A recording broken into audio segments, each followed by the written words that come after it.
No, it's good.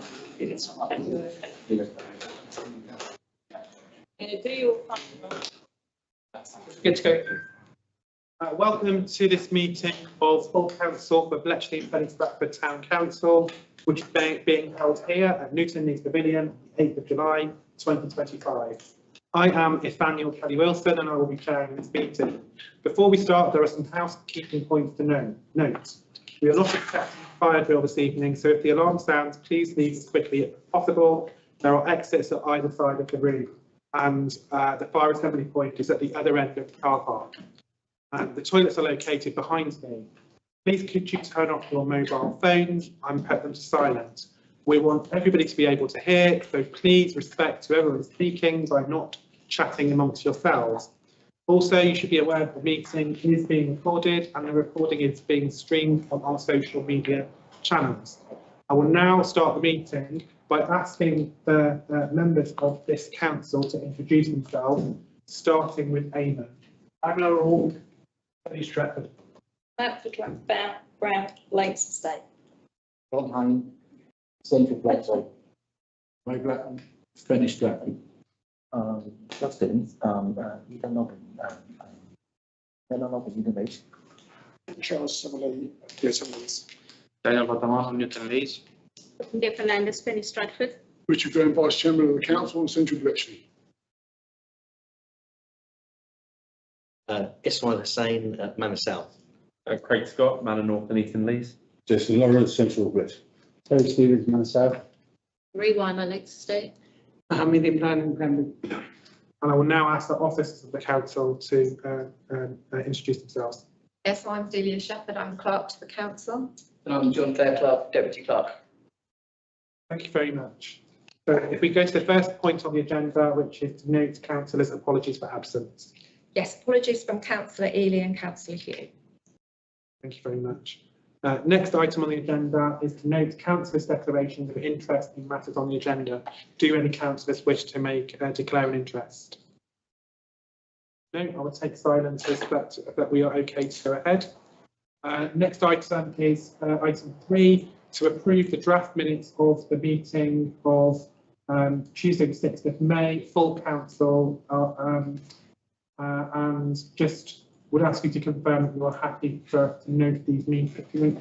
These are accurate and for you to agree that they can be signed as true and accurate reflection of the meeting. Everybody happy? Okay. Thank you.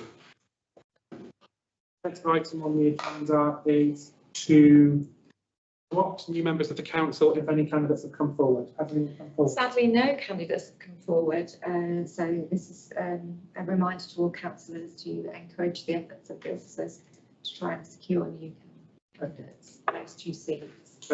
Next item is item 5, public speaking, which we will receive representations from members of the public on items on the agenda, or to hear questions from members of the public about council business which is not listed on the agenda.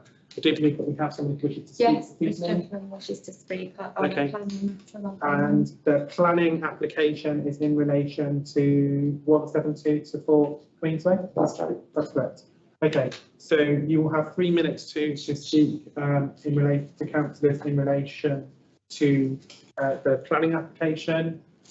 Members may wish to ask questions afterwards, but I think if all questions can come through the chair, I will ask the Vice Chair to keep up a hold of the timing. And if you want to start now. Yeah, hi, my name is Garib Sanan Jasim, and I'm the owner of 172-174 Queensway. I come here today to discuss about the canopy, permanent canopy identity outside of my shop, which I don't see I close anybody way to people pass in front of my shop. I have plenty space for them. I've been in this business for 10 years. I used to have standing canopy in there, which is I used to use more place, and it's not safe for. In 10 years, I haven't seen safety for people of Bletchley and community of Bletchley. So I decided it didn't just come out of blue, nothing, that I will do one permanent canopy on the front of my shop, which is 1.2, 1.3, not much. I used to use much place on that front of my shop. because of safety of people of Bletchley and my customer. And I'm selling veg and fruit in the front, nothing else, it's only veg and fruit. So I done permanent canopy. The permanent canopy to keep my veg and fruit fresh and healthy. I don't need to take every day in and out. Safety of people of the breezeway. And I have some image to show you guys that I left plenty space for the people to pass from there, from the pushchair or anything. Even in the morning, cleaner coming from council, big trucks is cleaning without any problem. We have about 10 meters. I don't know how many feet it's gonna be. It's gonna be about 20 feet. People could pass from front of my shop. If you could see, I haven't passed from the line. I haven't passed from the line. Everybody could see. Bit round. Of course, of course. Of course I could do that. And in 10 years, I own this shop. I have changed 4 times standing canopy on this shop. Okay, just about a minute now. Because the canopy, they are quite heavy. They keep breaking down and it's no safety. Usually in the winter, when the rain and heavy wind, it's no safety at all for the people who's passing in front of my shop. So I decided to just do the permanent canopy, which is only 1.5 meters, no more than that. To keep my veg and fruit fresh and healthy. And people every day come top up their veg and fruit, keep the shop clean. That's all. And I don't see that I closed anybody way or I help. I'm there to help people of the Bletchley. I'm not here to be against people of Bletchley.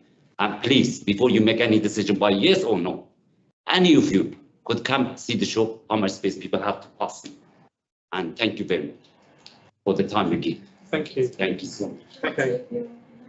Of course, I go plenty notes, but just I didn't know you are that many people, so I could pass to some of you. Well, if you just let me have one and then. Yeah. Here we go, that's the note for everybody. Do any members have questions for the applicant? Daniel? Is that canopy going to be used only for fruit and veg going forward, or you have Nothing else, nothing else? nothing else. Terry, sorry, Ron. Here we go first. Yeah, so I think it's a great shop. I think you provide really good produce, you know, I was not very far away. My concern is around the electric planning initially to the public realm. That's my, you know, having it up there, it's great because it, you know, it saves you under sort of lug the fruit and veg out every day. It must be hard work, but it's actually the planning regulations. If that happens, that kind of sets a precedence to other shops. You think, oh, he's done it, so I'm going to do it. So that my issue is actually the planning side of things. I do want to tell you why I done that. Be sorry for everybody that I didn't do the plan permission. Even I didn't know I have to do the plan permission. I had many people, and even I had the permission from my landlord. Yeah. Because I didn't pass from the line. That line is going to the shop. It's not blowing. I think to the council. That's what I know. Yeah. And I have to write my apologize about that on the letter. Yeah. If anybody want to read it. I don't think I print enough for you guys. I didn't know there are that many councillors.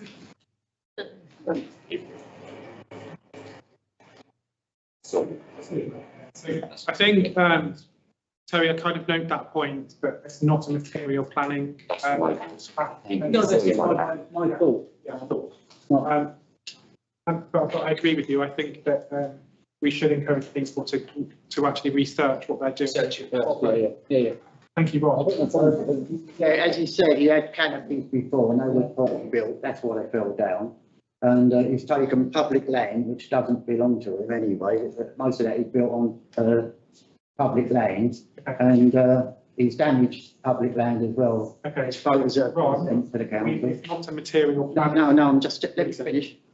And last week, he, as we can see, he's got, once he goes there, he has stuff that comes further out past where his extension is, and also he left a collie stuck underneath a seat.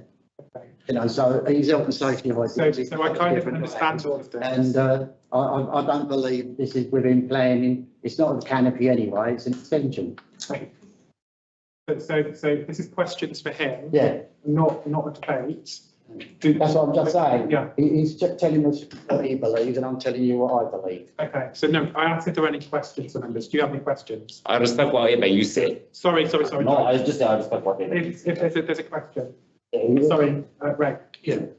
What assurance arrangements are in place for if a member of the public is injured, falls over, trips over something that's on a public space because of products or equipment that you've got out there, have you got insurance in place? I do have insurance in place once, and the section one, the place I have it is only 1.5. I hope one day you can see by yourself. The place I have my veg and fruit there, nobody pass from there. If I move everything from there, nobody will come that close pass from the shop. It's only 1.5, which is in front of my shop is 5 meters. I just come out from 1.5. Before I put this canopy up, I used to come more up. And nobody has complained about me. And all the people of the Queensway, most of them, customers and the people, they are happy what I done for them.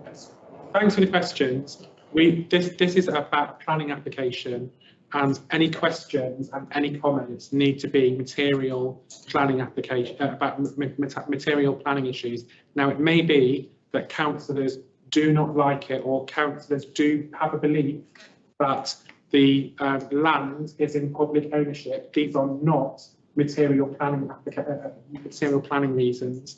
So I think that we need to keep the council's viewpoint to what actually we're supposed to be doing, which is focusing on material planning issues. Thank you, Craig. Can I just confirm the fixed canopy, is that on your land and not public land? To be serious with me, it's in my land. Okay. That's nothing to do with the public. Okay, thank you, that's all. Yeah, because public wouldn't cross the line. It's on my land. Okay, thank you. Okay, so any other questions? Thank you. A question to you: when you leave fruit and veg outside, do you take them at night inside or you leave it outside? I used to take them in. Just since I built this canopy, I keep them out. So I keep them more fresh air, sunshine on them, keep more vitamin D on it. I'm trying to sell healthy stuff, not unhealthy stuff. I used to take them every day in and out. Every day I might throw 500, 600, just because we move them a lot. Now we don't move them a lot, so we don't need to throw as much as well. Okay. And we keep it fresh. Final question. But have you gone for planning permission for this? I You just see- want to know, Yes, planning permission, and Yes. it's been invited. I've been waiting.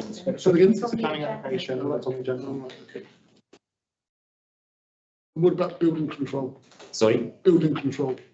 I don't think it requires a building control.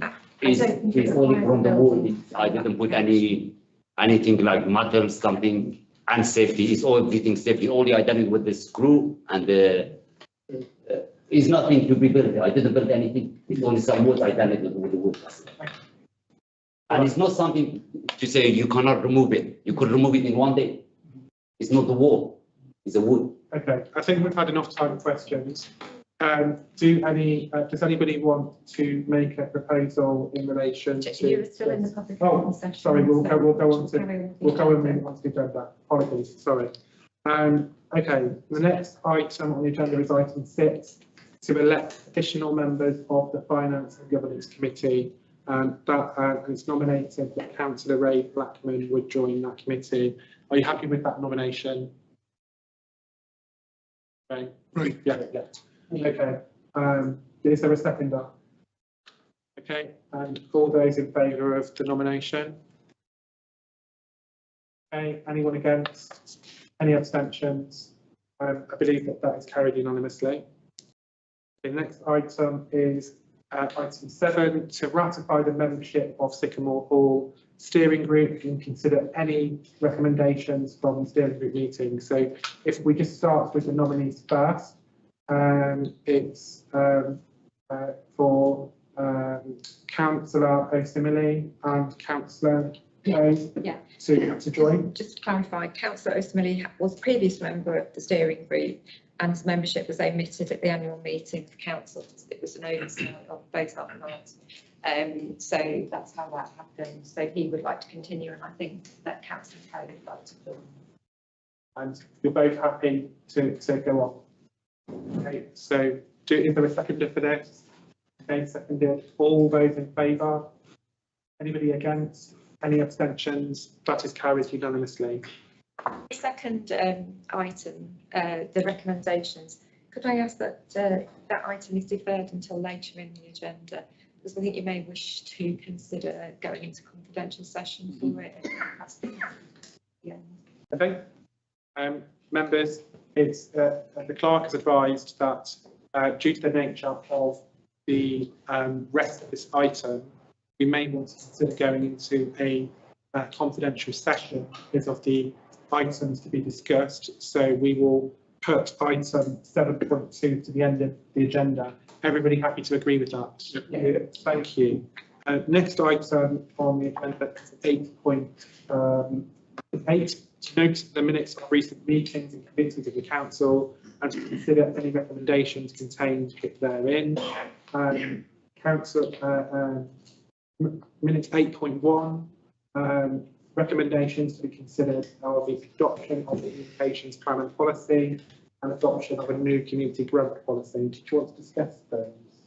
I think the chair of the committee, Terry, may wish to promote these recommendations. No. So the first one is the community engagement policy. So this is about adopting proposed community engagement policy to enhance transparency, inclusivity and participation in decision making, and structured engagement methods in terms of digital platforms, public forums and targeted outreach to underrepresented groups.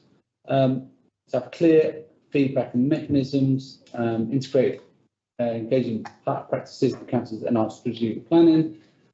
In terms of what the summary of the policy is, to build the trust of communication and the community, engagement tools, inclusivity focus, special emphasis on seldomly heard communities and reducing barriers to participation, and transparency and accountability. So I would strongly recommend that we approve this policy.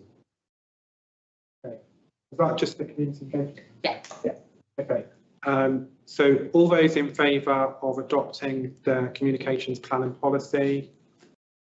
Anybody against? Any abstentions? I think that is unanimous. And then your second one. Yes, so this one's around the community grant policy. So we underspent last year by £3,500. What we find is actually it's a one size fits all. So if you're after £400, if you're after £5,000, it's the same process. And sometimes it's, the requests when they come in can be very emotive. So it's really hard and it can be quite difficult for one, the presenter, and two, actually us, to actually digest what that actually means, because some of them are very, they tug on the heartstrings a lot. And we have seen some of the presenters being very uncomfortable in that. So the motion that we are proposing in terms of approving the policy change is we establish a grants panel. So that working group allows the review of applications and makes recommendations to the Community Environmental Committee. We schedule these panel meetings prior to the committee, so subject to receipt of the applications. For the larger ones, when we should actually think about Fenny, we should think about community larder, that should become part of the budgeting process, so it becomes part of that decision as opposed to someone going in. And if someone gets that, we would start thinking about milestones and stage payments rather than giving the whole amount of money. Is okay, do a certain amount, we'll release some funds, demonstrate to us you've done that, and release the rest of the funds. There's also an online submission. So, obviously the officers will help submissions, but some people, don't, would rather do it online than come in paper. And actually exclude the routine applicant attendance. So, we may invite pitch presenters to come and say, okay, why do you need this? What's the benefit of it to the community, etc. So how are you going to fund it going forward? So that's another thing. So there's also going to be some derogation change as well, Dealer, isn't there? Yeah. So the grants panel could either be a working group, in which case they could review applications and make recommendations to the community committee. But if council is so minded, it could be a subcommittee. Yeah. It could have its own powers. So both those options are available to the council. And I think we weren't completely clear. I mean, this business of having the very large grants be considered once or twice a year so that they can feed into the budget. think there's a bit of a timing issue with that. Okay. Because they need to go to full council in In- November, yeah. that people will need to be invited Yeah, to yeah. pitch, I think. And then that could be incorporated into the budget for approval in January. So that it would build in a delay to the process, but it might be worth trialling and see how it goes, or you could just start with the grants panel and doing things a bit differently. Yeah. And you either become, and it's a matter for you, which route you want to go down. The committee have made their recommendations, Yeah. which is to do them on the larger grants on an annual basis. The only other thing is that in the actual document, the policy, the grant giving policy, there are some priorities that I've highlighted in pink, which were considered by the committee. But again, those are items that you need to be satisfied as a full council and meet the objectives of the full council. Does that cover everything? So the policy starts at page 27 in your packs. Do members have any comments or questions in relation to the policy?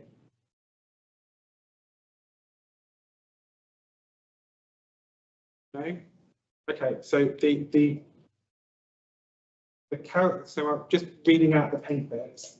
The town council seeks to provide grants to meet at least one of the following outcomes.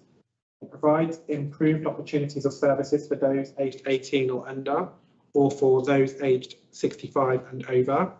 It provides a new or improved existing asset or service which will benefit a significant percentage of residents. It contributes to a thriving town centre. It encourages physical activity, healthy living and well-being. It improves or encourages use of green spaces, or enhances the profile or reputation of Bletchley and Fenny Stratford. So what this will mean if we adopt that is those will be the principles on which we make a decision. And they'll have more time to scrutinise those applications as well. So does anyone want to make any comments on that or any suggestions at this point? So is it a trial or are we going straight with it? I wasn't at the meeting, so. I think if you're going to trial it, you'd have to trial it. If you're going to trial the larger grants feeding into the budget, you'd have to trial it for a year. I was going to do the principles first Yes, and then go on to the things. So with the principles, does anybody want to make a change to the principles, or shall we go to the vote on that? Okay. All those in favour of adopting those principles? Anybody against? Any abstentions? I believe that that's carried unanimously. The next item, a decision that we need to make, is the town council operates two separate grant schemes. A small grant scheme for grants of up to £1,500. Applications for these will be considered 6 times a year, and for grants of up to £200, a streamlined procedure is used. It just requires fewer documents to be submitted, and it will be a slightly shorter form, which the committee reviewed, just to make it easier if you wanted £200 for a small, for a small thing quickly. Okay, and then the other thing would be the large grant scheme is for grants of a value in excess of £1,500. This will either be considered annually or once or twice a year, as we've said, and feed into the process. Are members happy with that? Does anyone want to suggest anything else? Again, the amounts are the amounts that the committee felt comfortable with, but it's a matter. So that's a recommendation from that committee. Does anybody want to discuss that or vary them? I take that as a no. So all those in favour of adopting those parts of the policy? Anybody against? Any abstentions? I believe that that is carried unanimously. Were there any other questions in relation to the policy clock? No, I don't think so. I think you're happy with the panel being a working group rather than a subcommittee. Would members rather it was a panel, which would mean a panel would make a recommendation to full council, or would members prefer that it was a committee i.e. the matter can be delegated to them. Just the What's the pros and issues, cons? yeah, the pros and cons. From the point of view of the working group, that meeting, because it's a working group making a recommendation to the committee with the delegated powers, it was felt that that meeting wouldn't be held in public. It would allow the marking process to be conducted by the councillors more freely without it being in public. But the outcome of the marking would still be able to be made public afterwards and would go to the committee. I think there was a lot of discussion at committee about whether or not applicants should attend and the difficulty of turning people down when they may be doing something that's very good for the community but doesn't necessarily align with council priorities. There was also an option that it could be held virtually. Yes, it meant that it could be held there. Okay, so is there a proposal? Is it that we go for a grants panel rather than a I think the committee wanted a grants panel, which was a working group rather than a subcommittee. So we'll put that to the vote. Are members happy that there is a grants panel, which is a working party, which is not a formal committee, and it would allow things to be considered and then recommended to full council with any documentation? We recommend it to the community. Oh, so we recommend it to the community and governance. So all those in favour of that? Anybody against? Any abstentions? That is unanimous. Okay, next item on the agenda is 8.2, draft minutes of meeting of Finance and Governance Committee held on the 10th of June. And there's a recommendation to compile policies into a constitution. However, this item is going to be deferred. If that's, if members are not supportive of the idea of the constitution, then it's good to hear about that. But the constitution itself is not ready yet. I had hoped it would be ready for this meeting, but we're having some trouble with Modern Gov, and the way it will work is that there'll be a specific page on the Modern Gov website, which is the constitution with all the different policies on it. It'll be easier for members of the public to find things and easier for officers to operate. But it will come to council.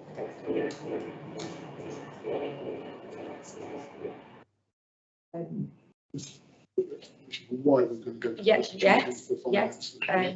I think that the thinking was that at the moment our policies are scattered in various different places on the website, which means that for residents it's not always the easiest to find them. It makes the website harder to update, and it will then mean that the constitution will be easily accessible via the Modern Gov, and it'll be easier for members and while they do member training to have all the policies in one place. That will make it easier for councillors. Are members happy to defer the item to the next meeting? Yes, all agreed? But continue the work. Yeah, but continue the work. Thank you. Next item on the agenda is to note the draft minutes of the meeting of the Employment Policy Committee held on the 1st of July. There are no recommendations in that. Are those minutes noted?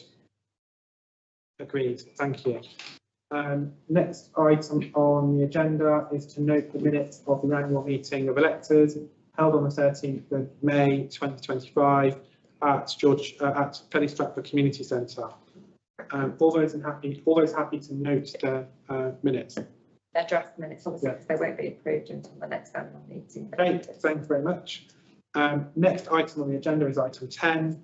I think it would be a good idea to vary the order that we hear these planning applications in. So our guest would go first. So I'd like to go to item 10.5, which is PLN 2025-0955 172 to 174 Queensway, retrospective application for the proposed installation of a single-storey permanent canopy. Do we have a proposal from somebody? I propose we approve the retrospective application on the grounds that we want to drive more people into Bletchley and Fenny Stratford High Street. It's built on private land.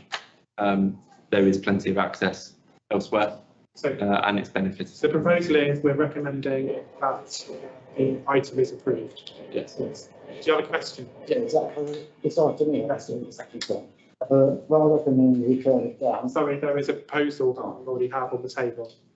So is that item seconded? Yeah. Okay, so we will go to the vote on that, unless you wish to make an amendment, which the amendment can't be the opposite of what it is. No. Okay, so we will go to the vote on it. All those in favour of recommending to the planning authority that we Well, Support. you can either support, make no comment, or make. So I no think there's a comment. proposal to support here. Yes. So, all those in favour of recommending that we support the application? Okay. All those against? And any abstentions? Okay, that is carried by majority. You are very welcome to. Thank you so much for your guys' time. To stay here for the rest of the meeting. You don't have to. Can I go? Yes. Thank you so much to take you guys' time, yeah? Thank you very much. Have a lovely evening. Thank you. We will then go back to 10.1, PLN 2025-01P5. That is 55 to 65 Queensway. Demolition of existing first floor and erection of additional 2 stories above ground floor for a total of 18 number residential units with associated car parking, community space, cycle and refuse storage. I think from memory, we've had this before. Yes, Is this the home bargain? yes, there are some changes, but I don't know if members have had time to look on the portal and see that there are, there's quite a strong highways objection, and there are concerns about access arrangement, which I think was one of the issues with the previous scheme.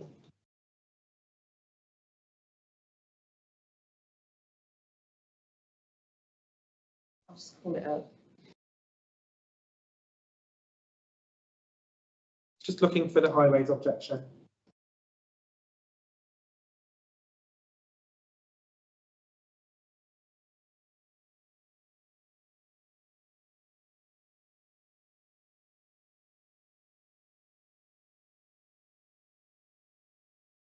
Can I ask what the previous comments from the council were when this came in previously? I can't Yeah. recall. Object. I think we objected on the basis of, it was, I think on that point, it was to completely demolish the home bargain site and create a sort of a site developed around a central square, to re-provide a shop, have flats above it, have flats above it. It had very little parking, and there were just a number of issues with regards to the application, but it was about 3 years ago. Okay. Thank you.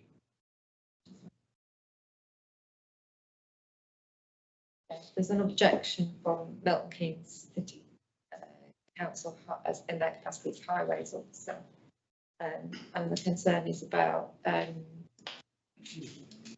position of the building line in relation to the carriageway. The exit of the site has poor visibility as existing, and the plan intends to continue the existing vehicular access. It also causes issues for pedestrians, which currently have no dedicated footway. The visibility displays dimensions are not stated, but the distance appears to be less than 2 metres, less than 2.4 metres that would be required. There are concerns about pedestrian access. The parking, highways have said that proposals are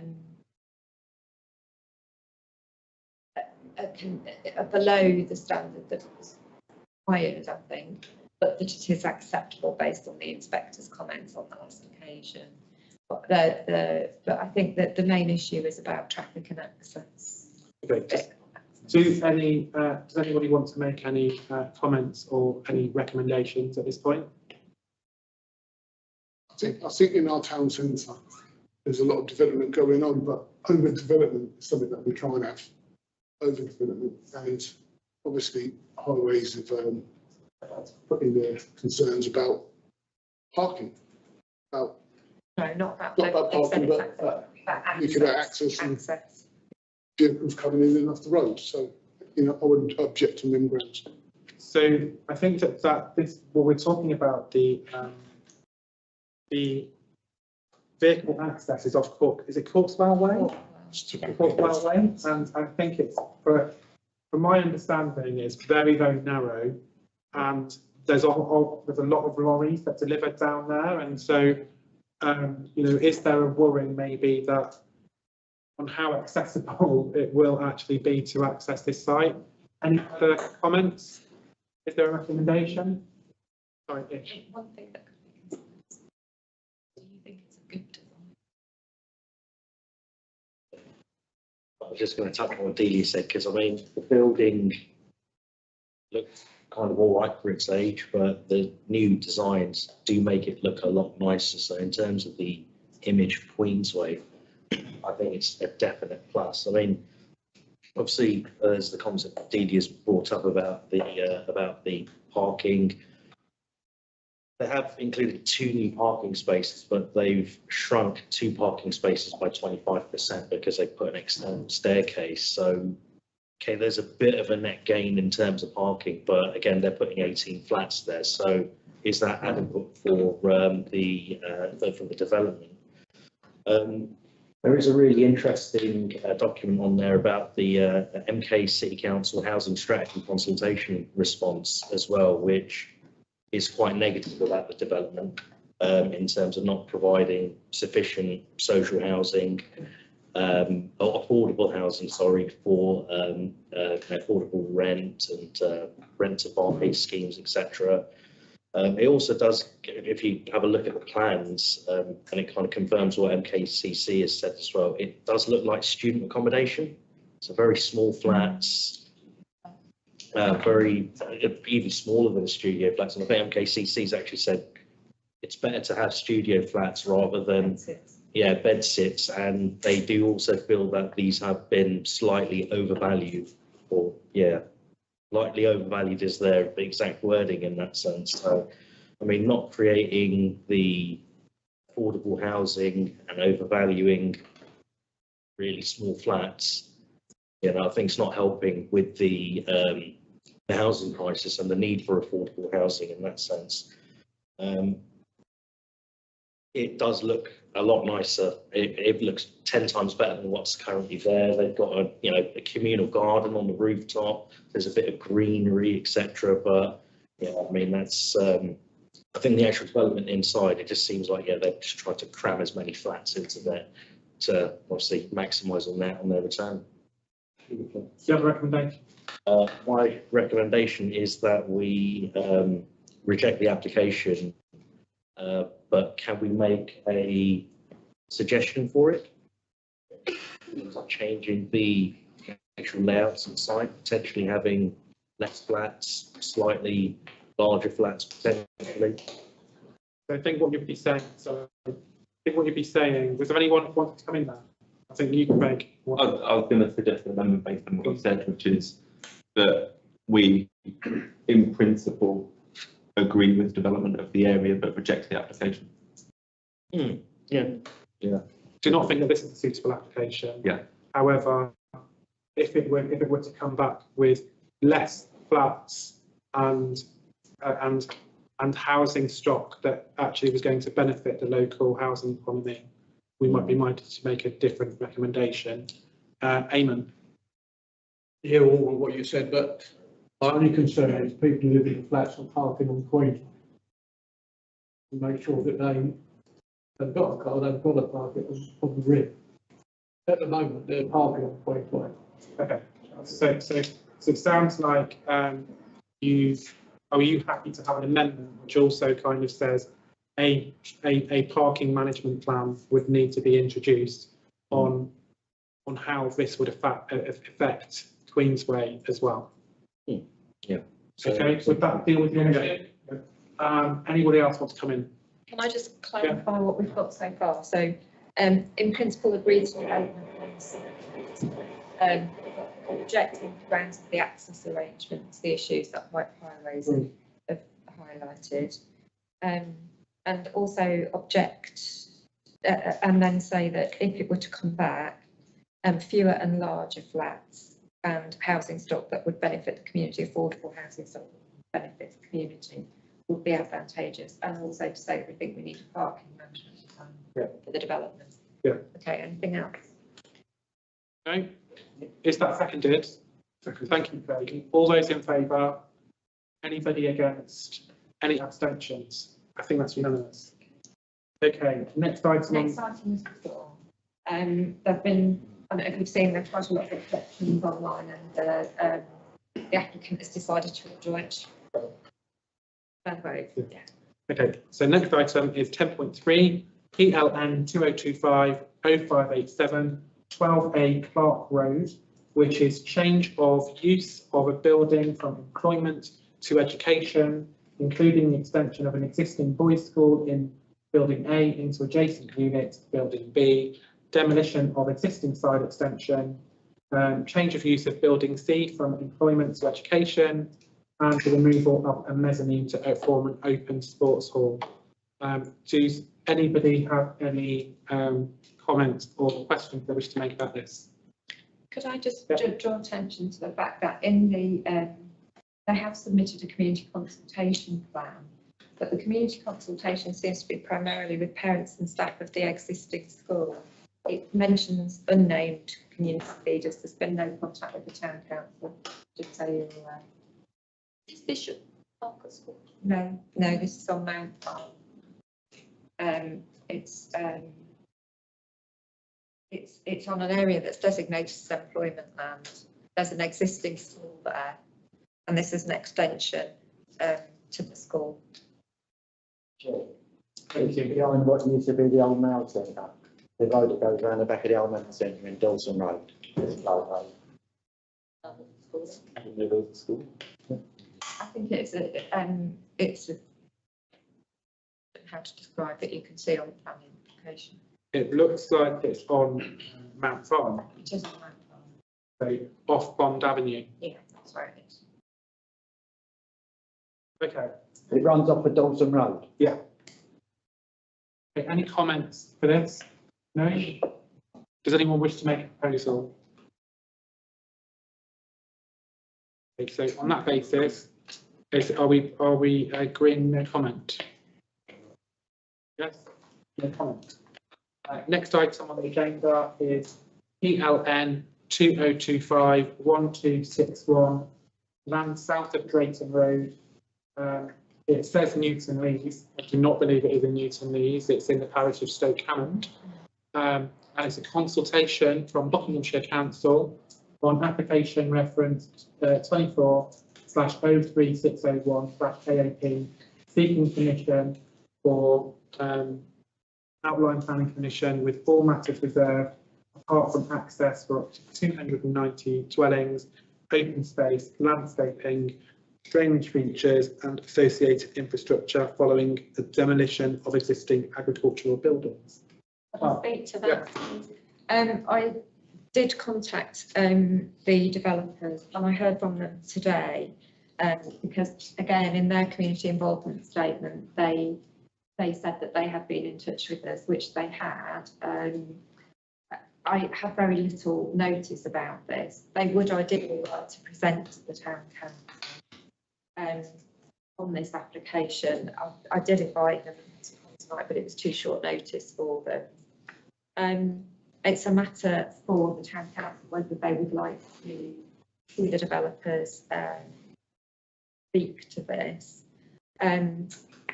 It wouldn't be, I think it would be difficult for us to hold a meeting that would meet the timeline for Aylesbury Vale. But then again, it is a large application and they're not likely to be in a position to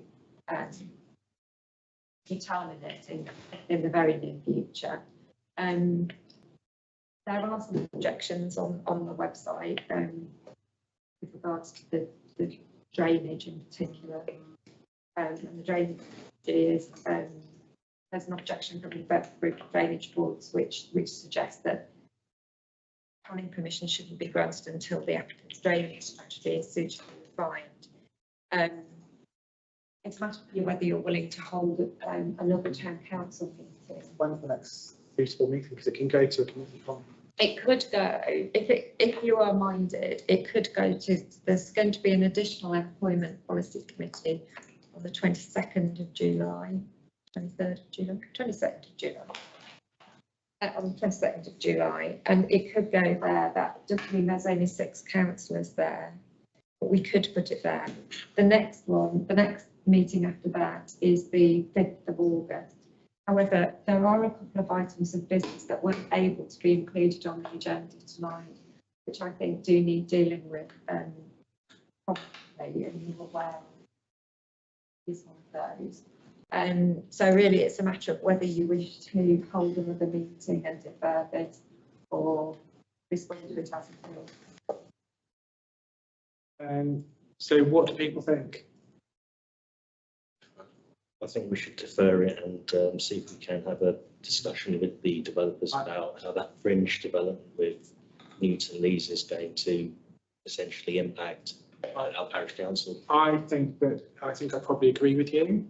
So for those that don't know the site, if you stand right at the front of Newton Lees and you're on the roundabout, it is a field that is currently a farm on the right hand side, but across the road from Newton Lees, and it's a triangle site.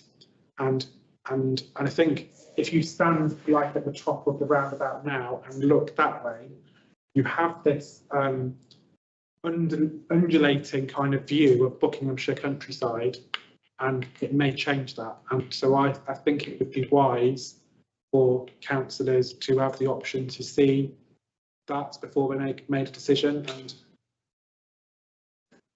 my only thing is that neighbouring councils order onto our council, order onto our resources, our roads, our infrastructure.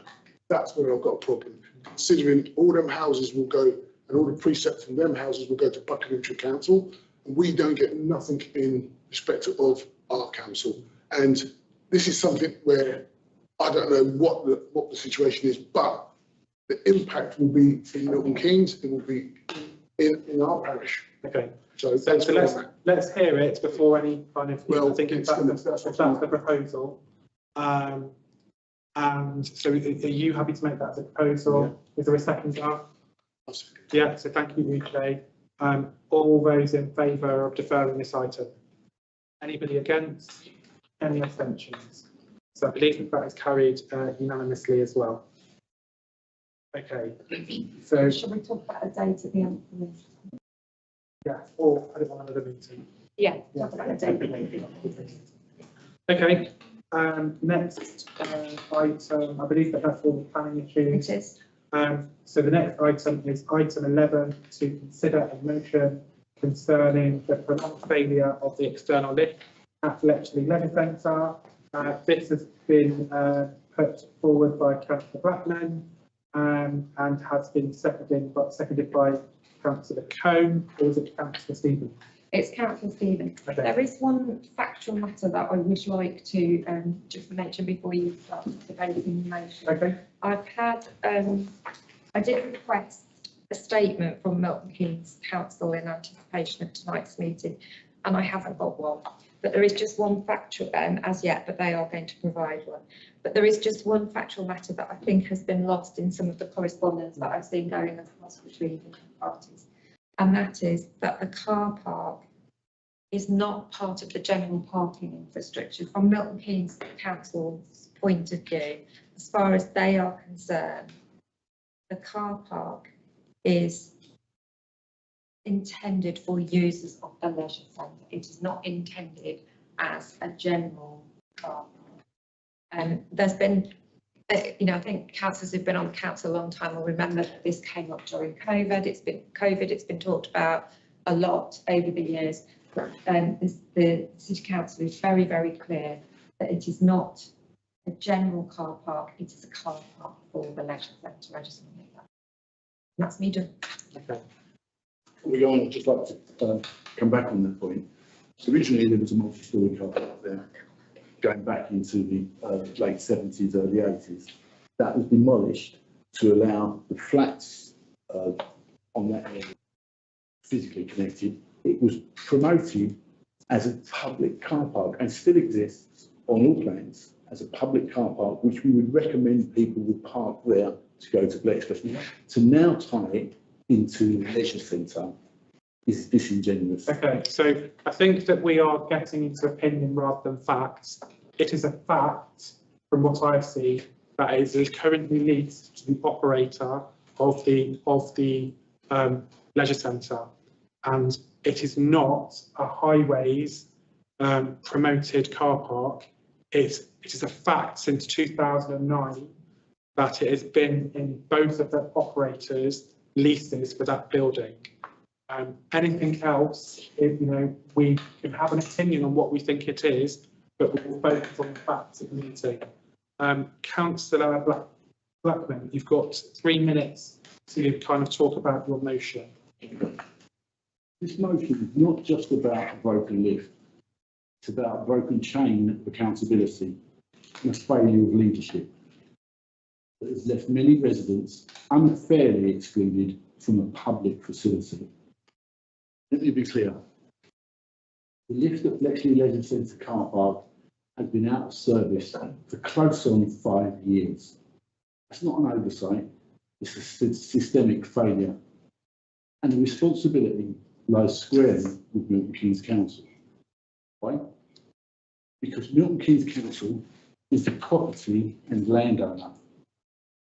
Milton Keynes Council is the authority that is legally accountable under the Equality Act 2010. And the law says they are. Furthermore, Milton Keynes Council has received £225,000. Reflect on that. If £225,000 paid in dilapidation payments when the leisure contract ended in October 24. This wasn't a surprise. It was known by all parties, negotiated and agreed. It appears in Inspiral's March 2024 end of year accounts. And that's mentioned in Appendix E, which some of you guys might not have, but it gets sent to you via email. So in other words, Milton Keynes Council knew about the lift. Milton Keynes Council costed the lift. Milton Keynes Council was paid to fix the lift. So let's stop pretending this crept under the radar. Milton Keynes Council had the mandate, they had the means, they took the money. Despite that, Milton Keynes made a choice. 1 minute left. Not to fix the problem. Yet the lift still remains broken. Disabled residents, elderly users and families with children are still denied access to a facility that they pay for and are entitled to. Worse still, Milton Keynes Council has failed to communicate with this council or put public in any transparent, timely way. We've been met with silence, delay and zero accountability. And closer to home, this council has far too long failed to challenge Milton Keynes with the urgency our residents deserve and expect. Our duty is not to protect relationships, it's to speak up, stand firm and serve our community. 5 years of polite diplomacy have delivered nothing. This motion is our moment to do what we should have done a long time ago. Okay, thank you for the time. Demand action, deliver for our residents. Thank you, that's time. I'm not aware that Sorry, that's time. 3 minutes. Okay, Councillor Stevens, did you want to? Yeah. So I'm more, so past delays, they're very regrettable. But I think what we need to look at is sort of a practical future, the plan and outcome for the poor people who want to use the leisure centre park there, so the old, the disabled, and families, young children, etc. So I personally think, and the other thing which I find quite disturbing is the kind of state of it. I saw the video which was shared, and my big concern with that is why wasn't that secured? Because if that was secured, then it's going to cost us a lot more money now, or Milton Keynes Council, whoever, it's going to cost a lot more money to fix now. when they could have, if they really cared about it, they would have secured it and it would have been, it wouldn't have been unsafe. So I think we've got to work collaboratively with City Council. We need a comprehensive update. We need a current status. We need indicative timescales and costs. And actually, if there's any interim measures that can provide more communication to the public of what's going on, because it's hidden up there, and you know, fair play to those who've done their research on it. I think it well done. And actually, it's for any other infrastructure around which is having the same attention, is hidden away. We have no transparency of cases that are going on. So I'd be interested in, you know, I saw the manhole covers that I reported those as well. No progress on them. So I think it's a wider issue where we should actually be looking at long-term issues and actually following them up, chasing them down.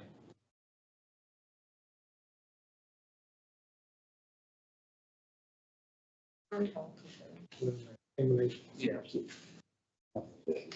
So just so that there is for every other council that have received an email from, was it, I think John sent it out about the which was sent from Ed, is that correct? Yeah. So I'll just read it out just in case, because I think it is important for council before it makes its decision to hear balance. So the email said, as a ward council and the city council, I wanted to provide an update on the situation at the leisure centre regarding the lift. It's something I've been speaking to the cabinet member for and the service director about for some time. For clarity, the lift inside the leisure centre is operational and all floors of the leisure centre and access to facilities on these floors are accessible. He's aware of some social media posts that have suggested that the main lift is out of action. That is not the case. The lift connected to the car park is out of action. It's always had an issue with vandalism, which means that any investment in repair often then needs to be spent again due to the vandalism.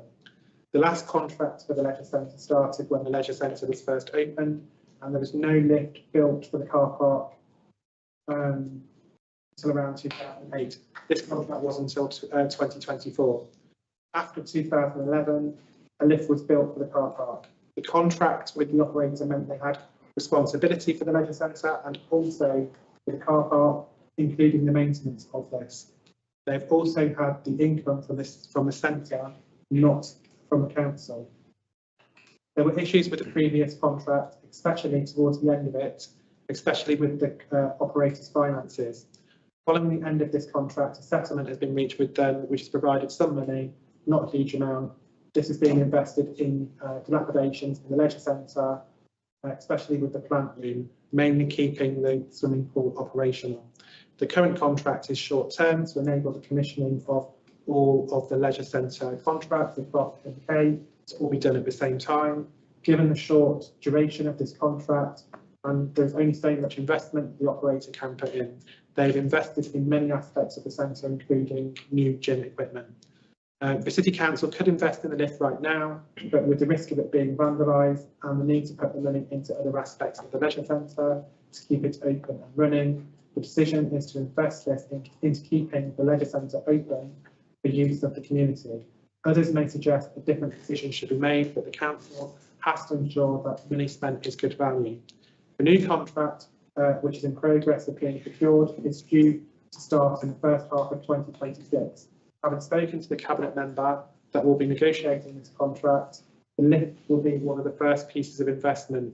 It will be one of the first expectations and priorities.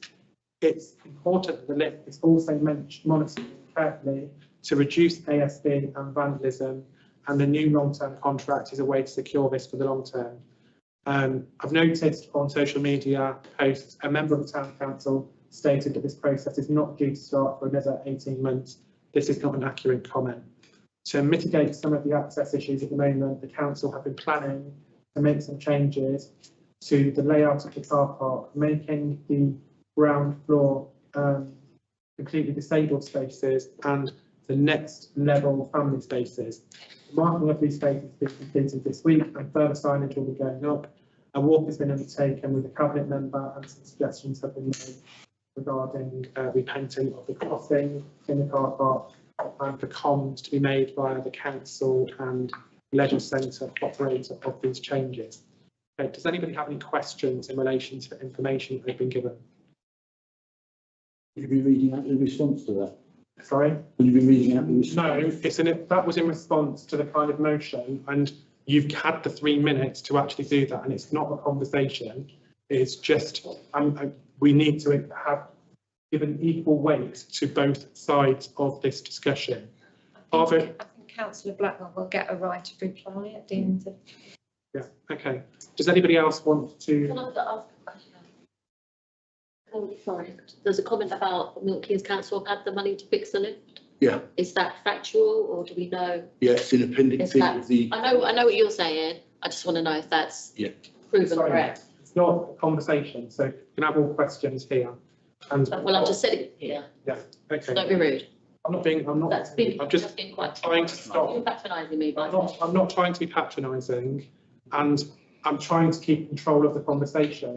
I'm going to ask the clerk for information first. It's not a conversation. My understanding is that the dilapidations process is ongoing. That's all I can say. I've got no more information. I have sent the appendix E, Delia has it. It's gone out to everybody Right. tonight, so I think Appendix E is a statement from, is a page from the year-end accounts of Inspiral. And Inspiral say they paid £225,000 in dilapidation costs to Milton Keynes Council. yes, and mate, I'm sure, I've seen that, and I'm sure that's right. All I'm saying is that the information that I've had, which is not from Inspire or which is from Milton Keynes, is that the dilapidations process may still be ongoing. But I haven't had a full statement from Milton Keynes, so I don't want anyone to lend too much weight to what I've said. I'm waiting for a statement from them. Okay. Last question. We may not have the answer to this, but was the money for dilapidations specifically for the lift or dilapidations in total?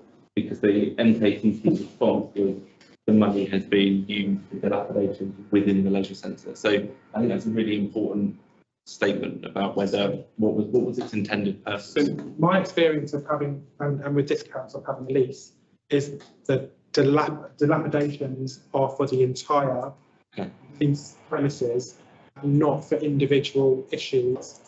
So quite often, dilapidations are not actually paid, they're actually completed. So, for example, if we have to ensure with our leased property that we redecorated the property, replaced all the carpets and returned it to the original use that we obtained it under. So it may be that the leasehold, that the owner of the property, the freeholder, has decided that they would be happy to accept another amount. Yes. Chair, I thought we were dealing with the facts, not what we thought or what we've experienced before. You mentioned earlier that we were dealing with facts. Okay. Do you have a question or a comment, Ray? That is my question. Okay. So do you have a comment about this, or rather than me? The facts are we dealing with facts that you're saying? The question was where was the money spent? No, Okay. sorry, the question was not where the money was spent. The question was the money allocated to the dilapidations of the lift or dilapidations in its entirety? That was the question. Well, if we were given that information. So the answer is we don't have it. Exactly. Yeah. May I speak briefly? I'm trying to be helpful in this. I have not had the opportunity to fact check anything that's in these papers. I haven't received a statement from Milton Keynes City Council. I've asked for one, I haven't received one yet. I've had sight of what's said. I'm waiting for a statement from an officer. And I think the important thing to focus on from a clerking point of view is we cannot resolve what the facts are at this meeting tonight because there are no, there's no information from officers at Milton Keynes Council. But the issue is the motion that is in front of you and whether you are going to support the motion. So my advice to the chair and to the council would be debate whether or not information is appropriate and decide whether or not. Does anyone else want to come in? Yeah, it was just the fact on the motion. If we'd had all the facts, it would help us give a clearer, like our own opinion. So I think personally it should be referred into we have facts. Yes. Okay. Yes, I have a Yeah. I want to come in and say, you know, that until we can't make any decisions, we're not the operator, we're not Milton Keynes Council. Yes, we want to debate and find out what the facts are. But until we get the facts, until we can fact check all the facts, I don't think we can make a big decision about what's going on, what's going on, now what's going on. I mean, none of us here are experts. So I would like to see some facts across my table to understand what's going on. Me too. But it's still 5 years. It's still, unless you raised it, nothing will be discussed now. It'll be still in 5 years' time. That's what Milton Keynes Council is looking at it now, like the plans and I absolutely understand that, but this is Can't keep sitting on our hands. This is not our first rodeo as a council, and we do need to build relationships to get the right answers from Milton Keynes Council. I'm going to stop I get it. everything there. And I think that I just want to kind of make that, there have been some points made. We are, of course, the council that is closest to its community and will have things, but we are not here to police Milton Keynes City Council, just as they are not here to police us. That doesn't, you know, if this item is deferred, then any councillor here or any member of the public can go to a cabinet meeting. They can go to, they can actually make representations under the Milton Keynes City Council constitution, and they can do that. And I've been before, and I've done that on behalf of residents. It does not need this council to agree to it. You are free to do that. If you, we've got a proposal from Marie that we defer this item until we have all of the facts. Is there a seconder for that? Okay. All those in favour of deferring the item? I just want to take a count. Can you count with me as well?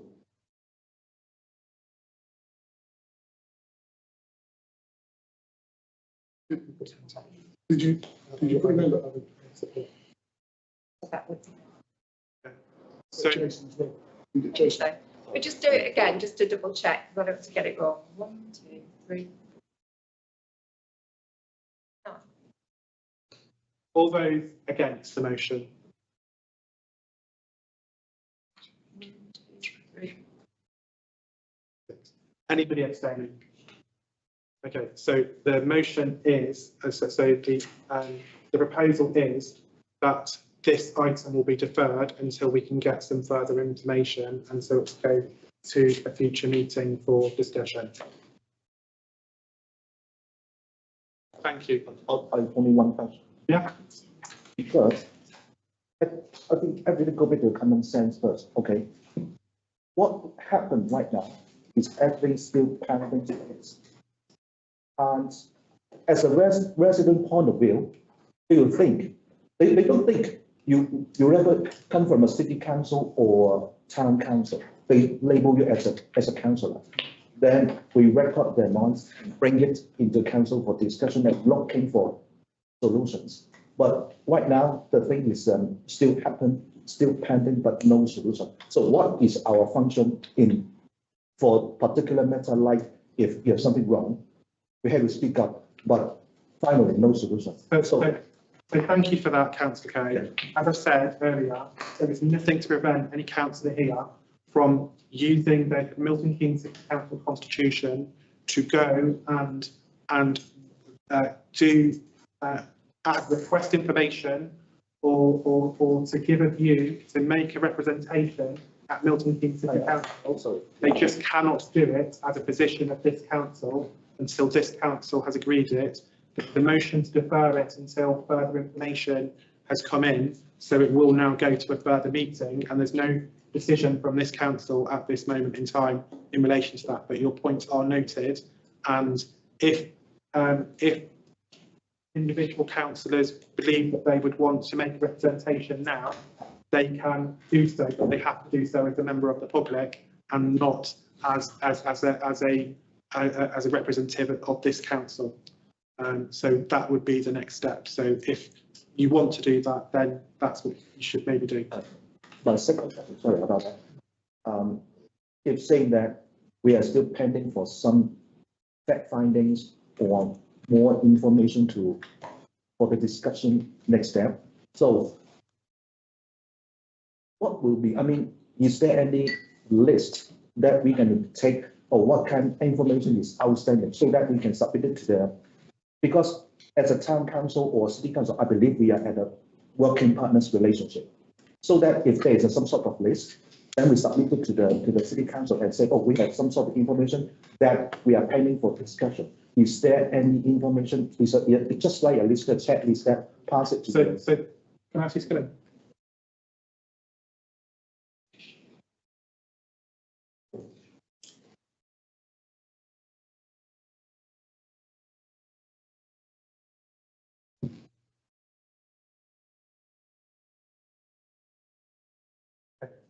So the clerk has advised me that the list of items that have been requested in the motion, we could forward those to Milton Keynes Council and say that we do not have resolved position on this. In order, what's happened is that this motion has been deferred. I've been asked by my councillors to see if you could give us the answer to these questions and also to give us a position statement. And we need this by XYZ date for it to be reconsidered. So would that meet your concerns? One more question. Is there any timeline that they need to provide such information? Any council will need to provide information that is requested by anybody under the Freedom of Information Act within specified time limit. But I would hope that we would not be working towards that. And if we are going to have the meeting and we're going to agree a date for the meeting at the end of this month,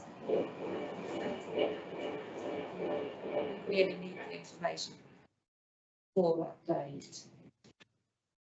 Okay, does that answer your question? Yeah. Okay. Right. Does anybody else want to make any comments before we move on? And I appreciate this has been a really highly emotive subject for everybody. Okay, next item on the agenda is to note a summary financial report showing income and expenditure against budget to date, which appears from page 49 in your pack. Any comments or questions in relation to that? No, everybody happy to note that? Okay, next item on the agenda, to ratify a list of payments made or due to be made by the council at or before the next meeting of the Finance and Governance Committee. That starts at page 51 in your pack. Any comments? Anyone have got any comments about the list of payments? No, everybody happy with the list of payments? Yes. Okay, next item on the agenda, to receive update reports for information. 14.1, update report from the most recent Council Parishes for a meeting. Councillor Stevens, do you have an update? Yeah, so segue into actually. So the main section was about the trust and scrutiny around the declining trust around the delegated planning decisions. The delegated executive decisions. So there's a huge bit of discussion, a lot of concerns of how the process was laid out and how that impacted town and parish councillors.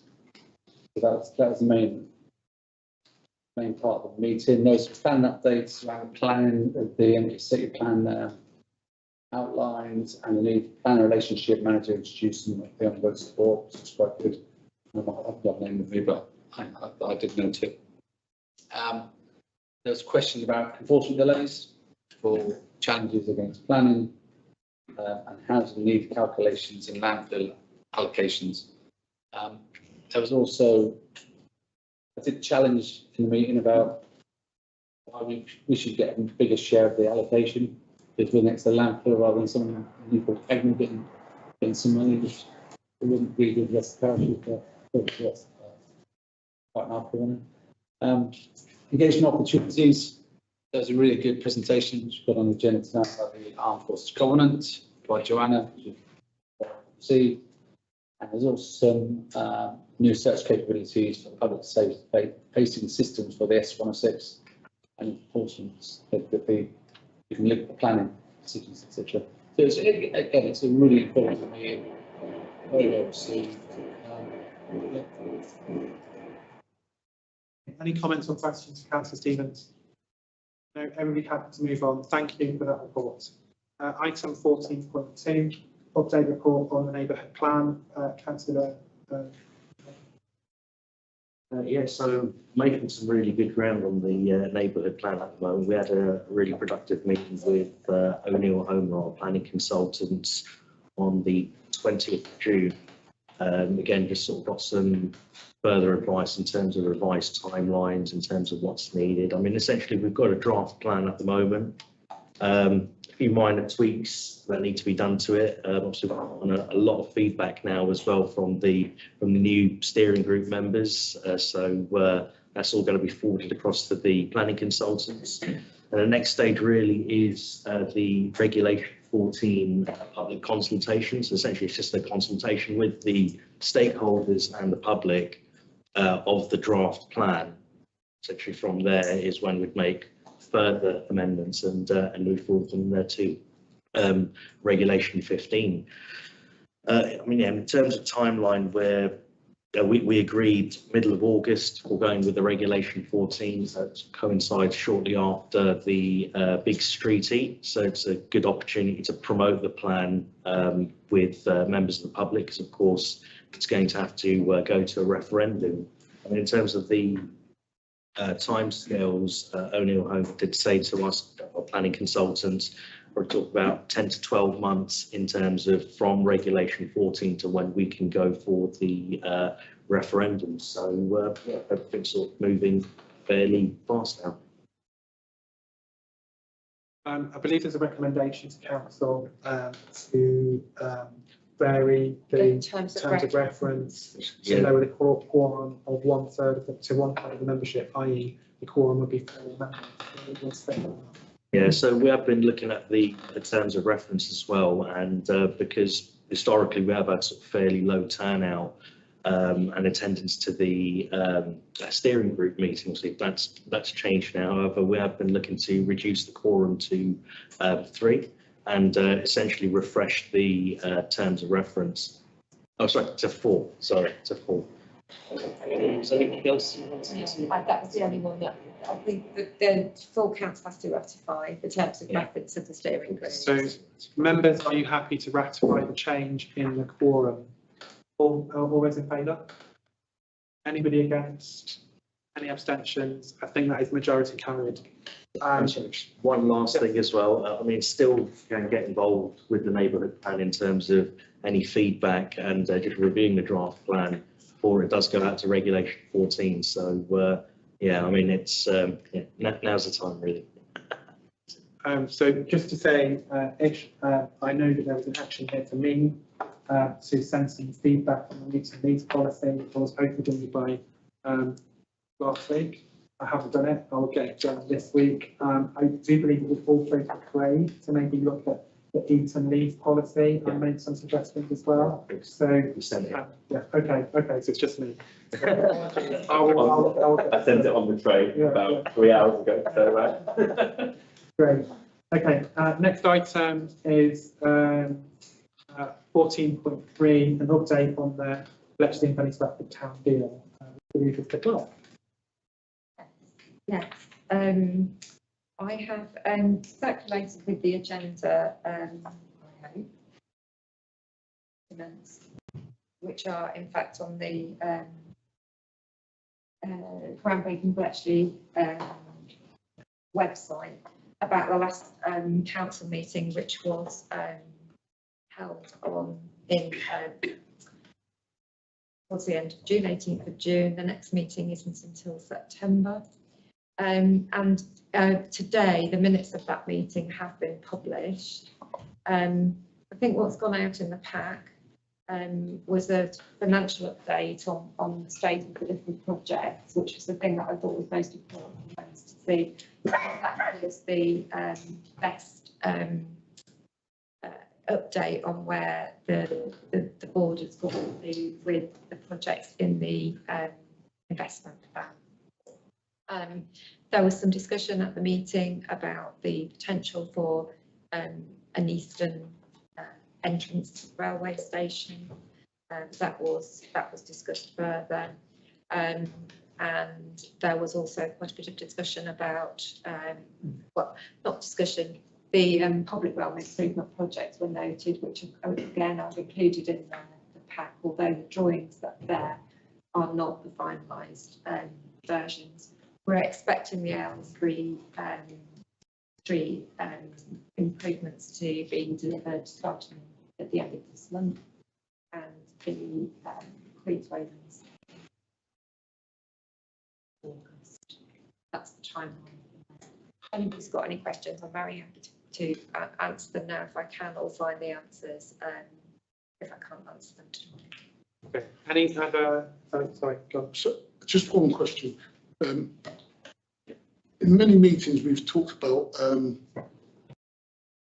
finer details and what's actually going to be done in Queensway. So some of the finite points of the public realm and what is actually going to be built. Is there going to be CCTV cameras, better lighting, all that sort of stuff.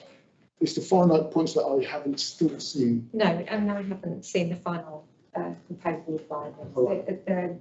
Darryl Cannon, who's the programme manager, this is another reason for suggesting that we might have another meeting, would like to come and share the details with the council and give an update on what's happening exactly before it goes into the public domain. That's another reason for requesting that we have another council meeting so that can be shared. Otherwise, it will be September, and depending on the way things progress, maybe that would be okay, but I think it would be better to have a meeting in August, early August, if that's okay. We will, thank you. People have to note ish. Sorry, Chair, I just wanted to make a quick note, so I'll just make a comment because I attended the meeting as well. There was quite a few interesting things mentioned there, especially in terms of changes from the last meeting. I mean, specifically in terms of the parking on Queens, I think it is changing from the echelon parking, the horizontal parking, back to sort of straight parking, and there still is a net gain, but I think it makes it more accessible for the cycles essentially. So there's that.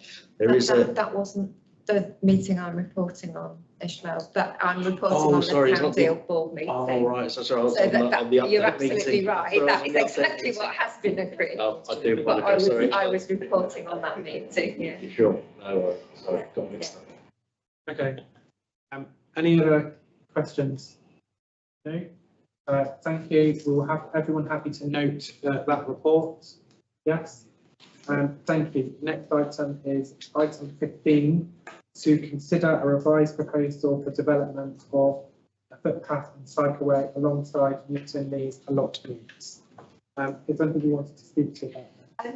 Members of the Finance and Governance Committee will recall that a proposal was put to that committee to request some land from Town Council from the allotment site at Newton Lee's in order to enable a development which Willis Dawson are working on and which they've presented on to full council before. The original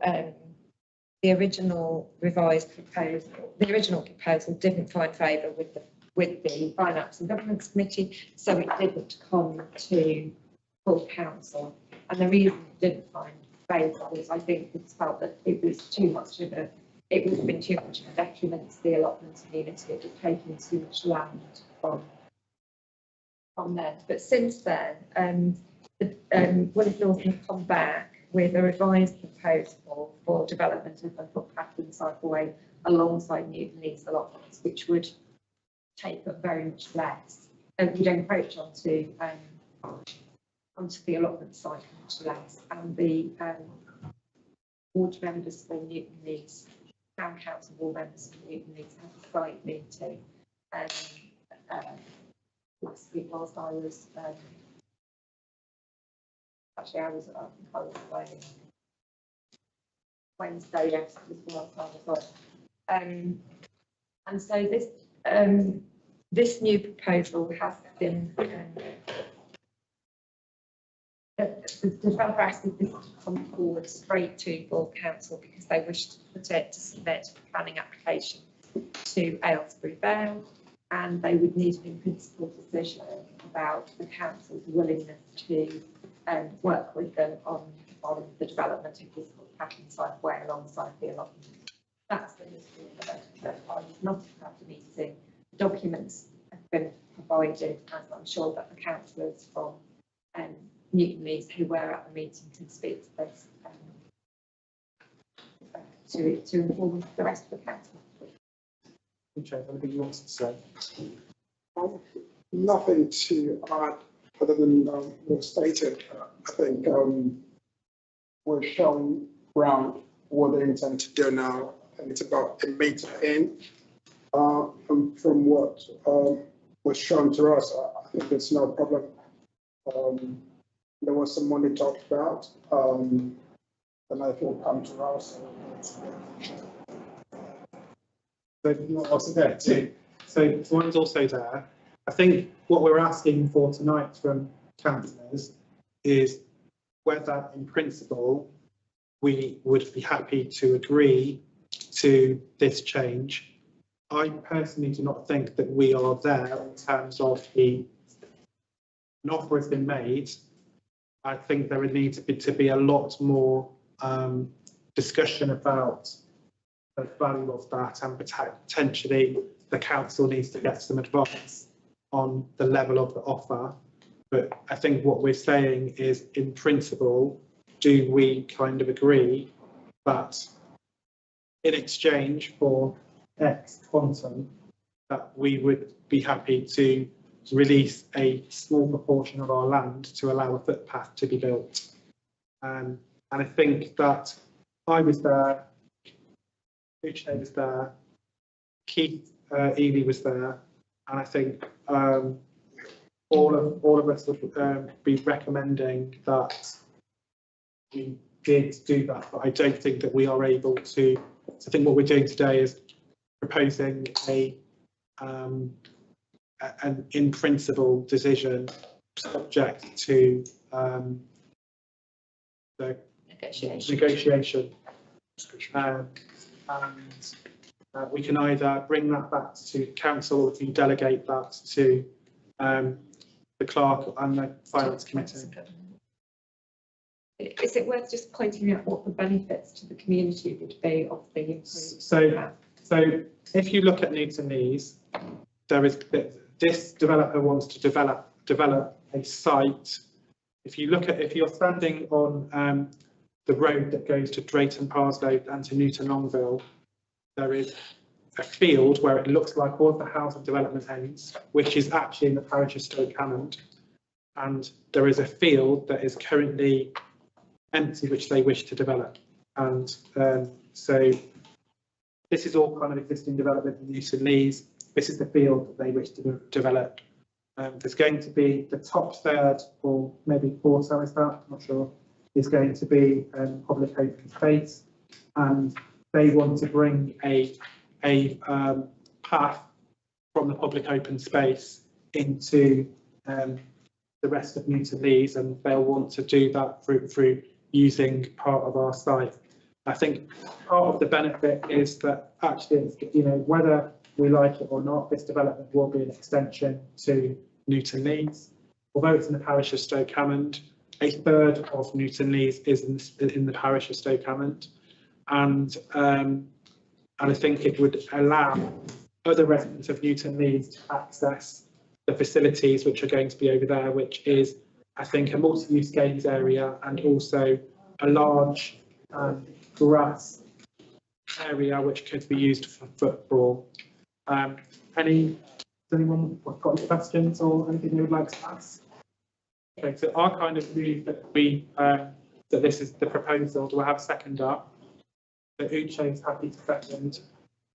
All those in favour of, in principle, agreeing that that we would be happy to do this, subject to negotiation, and that matter will be delegated to the clerk and also the Finance and Governance Committee. Delegated to finance. Yeah.